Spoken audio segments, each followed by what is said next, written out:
السلام علیکم۔ محمد حنیف نجم عشا Pakistani YouTube channel کی طرف سے تمنا ہے کہ دنیا میں کچھ کام کر جائیں، تمنا ہے کہ دنیا میں کچھ کام کر جائیں، ہو سکے تو خدمت اسلام کر جائیں۔ سچے پاکستانیوں اور اچھے مسلمانوں، آج ہم آغاز کرتے ہیں حسب روایت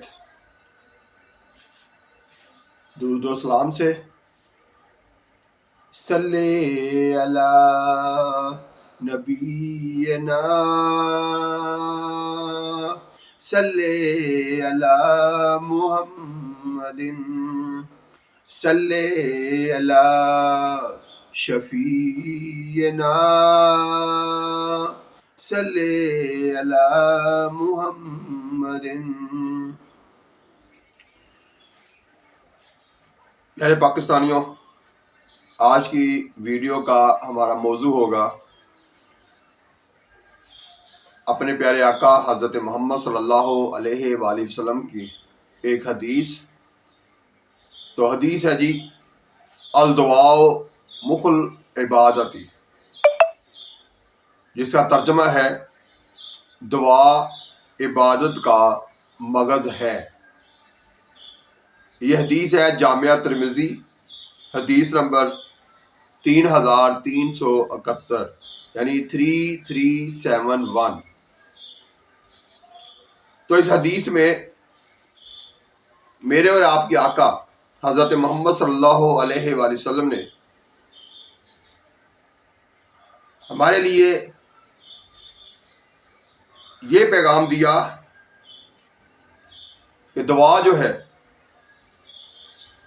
وہ عبادت کا مغز ہے، یا عبادت کا نچوڑ ہے، یا عبادت کا صلہ ہے۔ تو وہ یہ ہے کہ ہم نماز پڑھنے میں اگر 7 منٹ لگاتے ہیں تو دعا مانگتے ہوئے ہم 1 منٹ لگاتے ہیں۔ حالانکہ دعا کیا ہے؟ عبادت کا مغز ہے۔ تو پھر دعا جو ہے کرنے میں زیادہ ٹائم لگانا چاہیے یا کہ کم لگانا چاہیے؟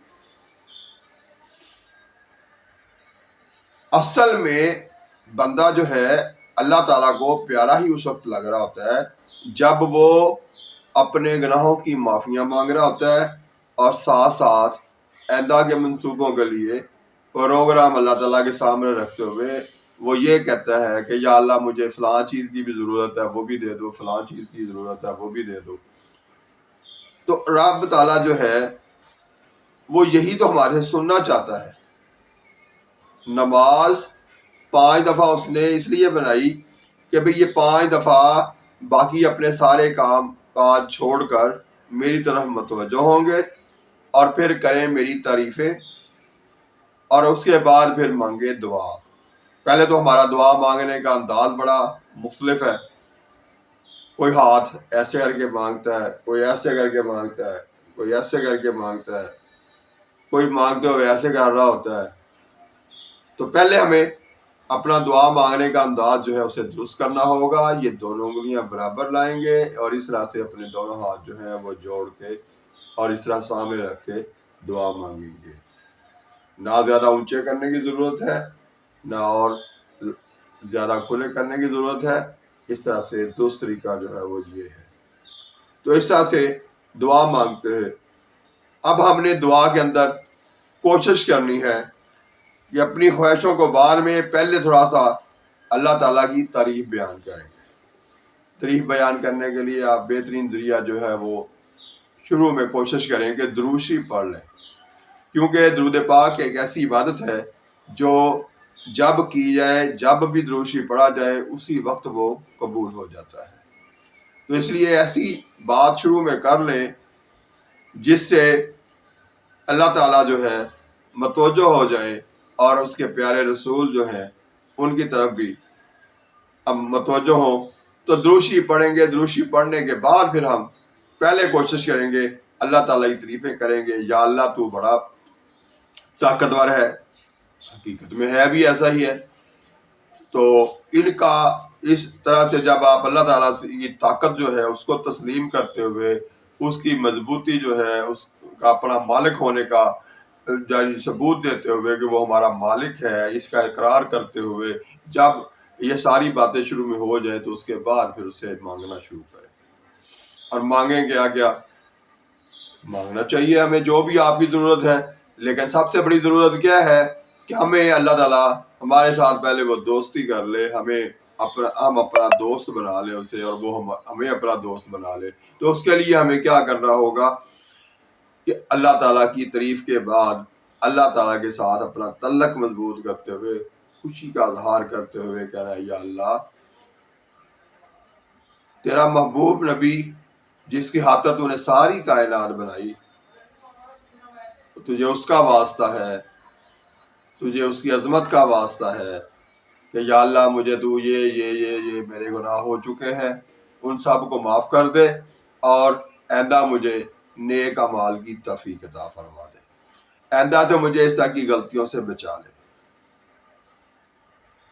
یہ باتیں بھی کریں، اس کے بعد آئندہ کے منصوبوں میں جو جو آپ کو چاہیے وہ بھی مانگے، لیکن ساتھ ساتھ یہ کہ متوجہ ہو کے ہر بات سے پہلے یا اللہ تجھے تیرے پیارے نبی کا واسطہ، یا اللہ تجھے میرے ماں باپ کا واسطہ، یہ سارا کچھ کہہ سکتے ہیں، اس میں کوئی شرک نہیں ہے۔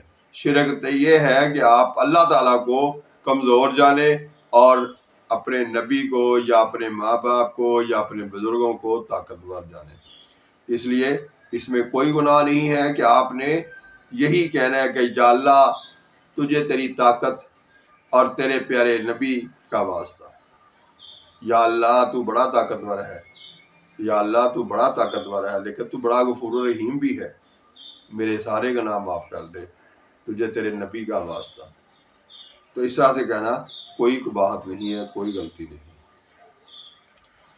اسی طرح سے کوشش کریں کہ جب آپ دعا کا اختتام کریں تو اس وقت بھی آپ اللہ تعالیٰ جو ہے نا ان کو خوش کرنے کے لیے اس کی اور زیادہ تعریفیں کریں، اور تعریفیں کرتے کرتے پھر اس کے بعد درود پاک پڑھیں، درود شریف پڑھ کے اس کے بعد آپ نے پھر دعا کا اختتام کرنا ہے۔ رہ گئی بات یہ کہ جی وہ عربی میں دعائیں مانگی جاتی ہیں بہت لمبی چوڑی، حالانکہ ہمارے ہاں یہ ہے کہ ہم کیونکہ ہماری مادری زبان نہیں ہے عربی، اس لیے ہمیں عربی کی سمجھ نہیں ہے، تو اس لیے میں تو یہی کہوں گا کہ دعا جو ہے وہ کوشش کریں اپنی زبان میں۔ اگر آپ پنجابی بولتے ہیں پنجابی میں مانگیں، اگر آپ اردو بولتے ہیں تو اردو میں مانگیں، اگر آپ انگریز ملک میں بیٹھے ہوئے اور آپ کو انگریزی بہت آتی ہے تو انگریزی میں مانگ سکتے ہیں، کیونکہ اللہ تعالیٰ کو ساری زبانیں آتی ہیں۔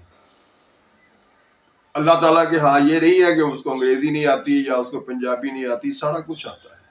صرف یہ ہے کہ اگر آپ کر سکیں تو جو دعائیں عربی میں ہیں ان کو پہلے پڑھیں غور سے، اس میں تلفظ درست کریں کیونکہ وہ ہماری مادری زبان نہیں ہے۔ اسی طرح سے اس میں یہ بھی خیال رکھنا ہے کہ جو ہم کہہ رہے ہیں اس کے معنی کیا ہیں، ہم اللہ تعالیٰ سے مانگ کیا رہے ہیں، کیونکہ دعا کا اصل مقصد تو یہ ہوتا ہے کہ ہم جو اللہ تعالیٰ سے مانگ رہے ہیں، دعا مانگنے کے بعد عملی طور پر اس کو حاصل کرنے کی کوشش شروع کر دیں۔ تو اس کو کہتے ہیں دعا۔ یہ نہیں ہے دعا کہ آپ نے مانگا عربی میں جو کچھ مانگا وہ پتہ ہی نہیں ہے، عربی میں آپ کہہ رہے ہیں کہ یا اللہ مجھے سیدھا راستہ دکھا، مجھے برے کاموں سے بچا، اور آپ نے کیونکہ مانگا عربی میں ہے آپ کو پتہ ہی نہیں ہے، اور آپ اس کے بعد الٹے کام شروع کر دیں گے کیونکہ آپ کو پتہ ہی نہیں ہے آپ نے مانگا کیا ہے۔ اس لیے اپنی زبان میں دعا مانگیں، یہ زیادہ بہتر ہے۔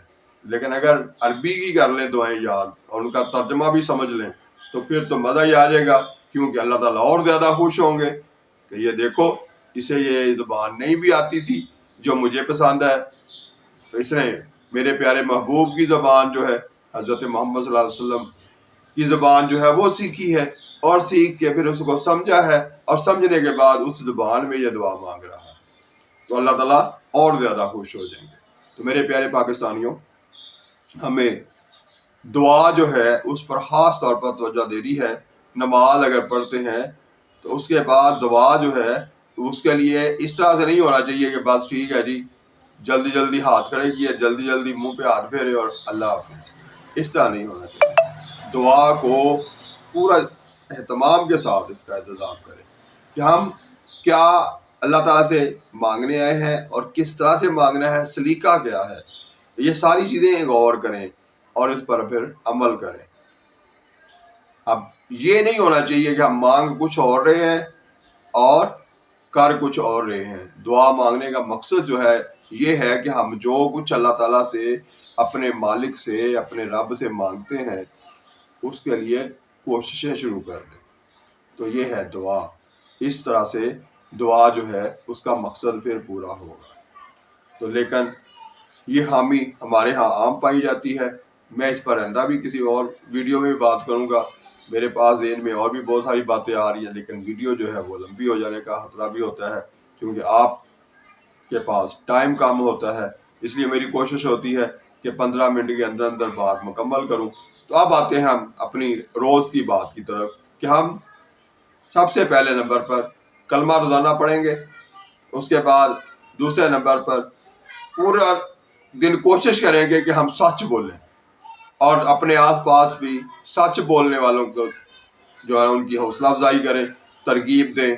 اسی طرح سے جھوٹ سے اپنے آپ کو بچائیں، دوسرے بھی آپ کو دیکھتے ہوئے بچنا شروع کر دیں گے۔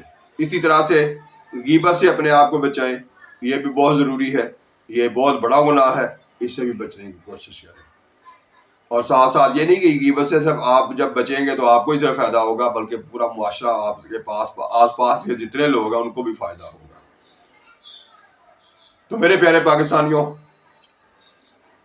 کوشش کریں، اگر میری باتیں آپ کو اچھی لگتی ہیں تو دوسروں تک پہنچائیں۔ اس کا طریقہ شیئر کرنا ہے۔ اسی طرح سے آپ کو کوئی بات میری اچھی نہیں لگی اس ویڈیو میں یا سابقہ ویڈیو میں تو اس کا اظہار بھی کیجیے کمنٹس میں آ کے۔ اسی طرح سے اگر آپ چاہتے ہیں کہ میری ویڈیو روز آپ کو ملتی رہے تو اس کے لیے اپنے اس چینل کو سبسکرائب بھی کریں، بلکہ مجھے خوشی ہوتی ہے کہ آپ لوگ یہ سارا کچھ میرے کہے بغیر ہی کرتے ہیں۔ اللہ تعالیٰ آپ کو جہاں بھی ہیں خوش رکھے اور آپ خوش رہیں اور قائم رہے میرا اور آپ کا پیارا وطن پاکستان۔ پاکستان زندہ باد۔